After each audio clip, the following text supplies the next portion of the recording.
Hola Camila, how are you? ¿Cómo estás? Estoy bien, thank you, thank you. I'm so happy to be able to talk to you today, Camila. I love your character, especially because when she goes in, there's something happening. I mean, it means business. When she is in the scene, there is something impactful, something threatful, something happens. It's not that she just appears and we say, oh, she's there. No, something's gonna happen. And I love that. Yes, yes, yes. I was wondering if there is something that you learn over your past work that you think that help you prepare to be prepared to be a superhero here in Daredevil Born Again. Well, when I definitely didn't expect this like to be brought upon, but when I was younger, I trained in martial arts and I did that and prior to, the season and shooting that, I also do like kickboxing.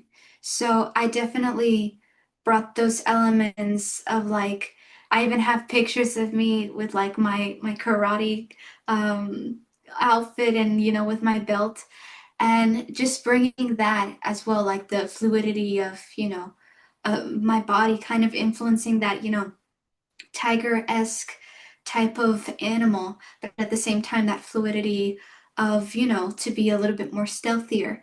And so, yeah, and preparing for this was very interesting because I love how complex and how deeply human Angela is. And so I definitely brought all my heart and soul into it and to honor that. Yeah.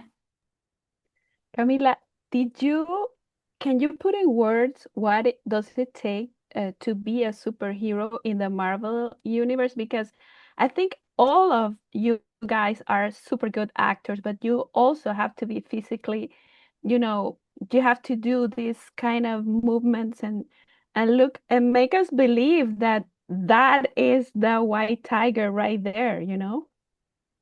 Yeah, well, if I could give one word, I feel like it's just passion because I feel like we all, on set, even behind the scenes, that what we don't see that finally comes to life is that, we're doing really take after take after take with like amounts like of practice and rehearsing with each other and we're just like all like putting in like working really hard and putting our heart and soul and having directors challenge us and as well like challenges ourselves and putting our inputs in it's a really like a collaboration from all parts. Like it's not just us.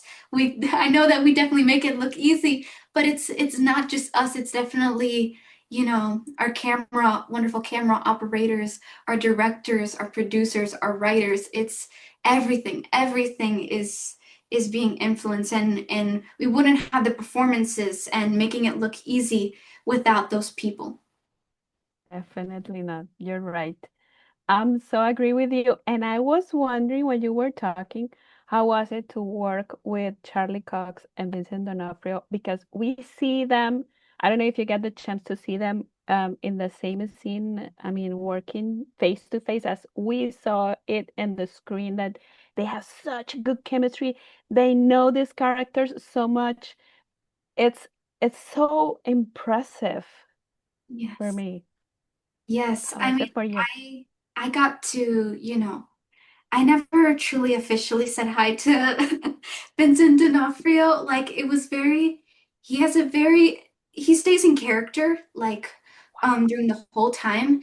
And so it feels like sort of intimidating because, as Angela at the same time, I don't want to, speak to, Fisk like when he's on set in between breaks. And so I kind of like remained my distance a bit. But with Charlie, I was able to, have conversations with him and just he's such a great actor, but as well like such a, great person at the same time. So it was lovely to, have those experiencing offset and as well have those experiences like, on set and it really just like comes alive when we do a scene. It's so lovely. He's such a great scene partner and such a great human being.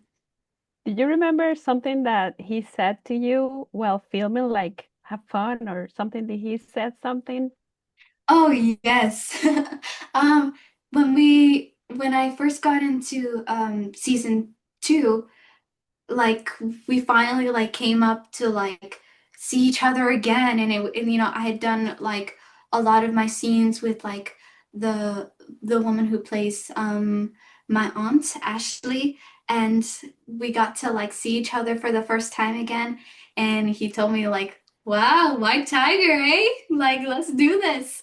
And so I was like, wow, okay, yeah, let's do this.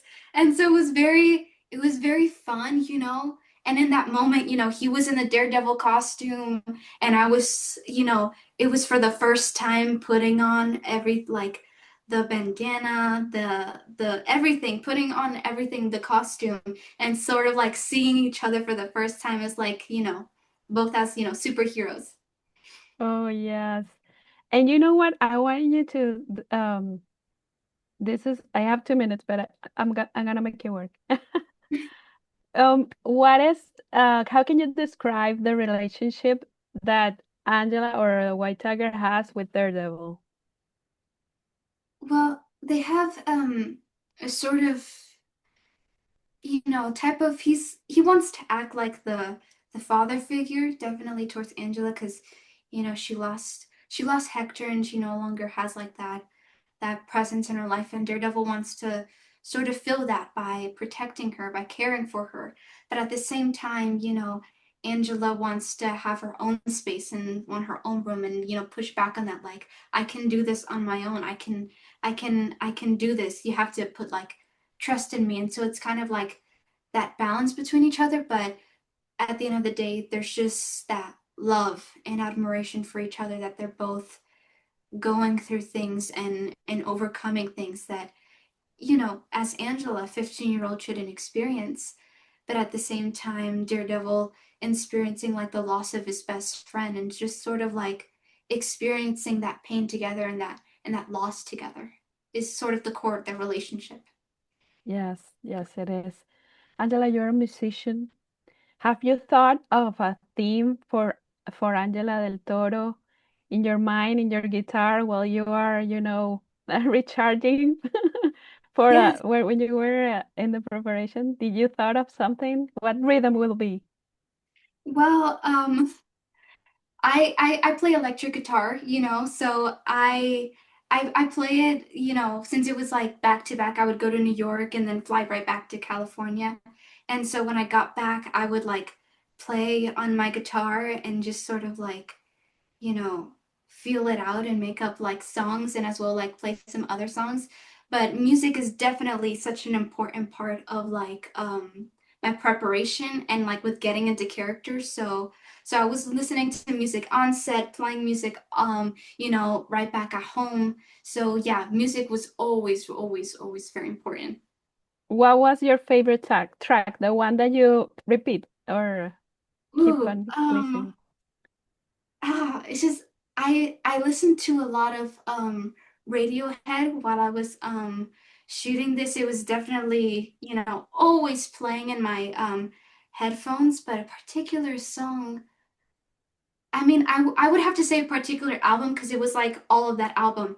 So it was definitely the In Rainbows album from Radiohead. I was playing that, constantly, constantly. And sometimes when I would like kind of feel like disconnected from the character and disconnected from what was going on, I would just put on a little bit of that album and just immediately, get into the character, get into the headspace immediately. Awesome. Thank you so much, Camila. One word for the season finale. Um, Bruh. Yeah. Thank you. I Thank love you. you. I hope to see you in season three. A lot more. Let's go. Thank you. Thank you.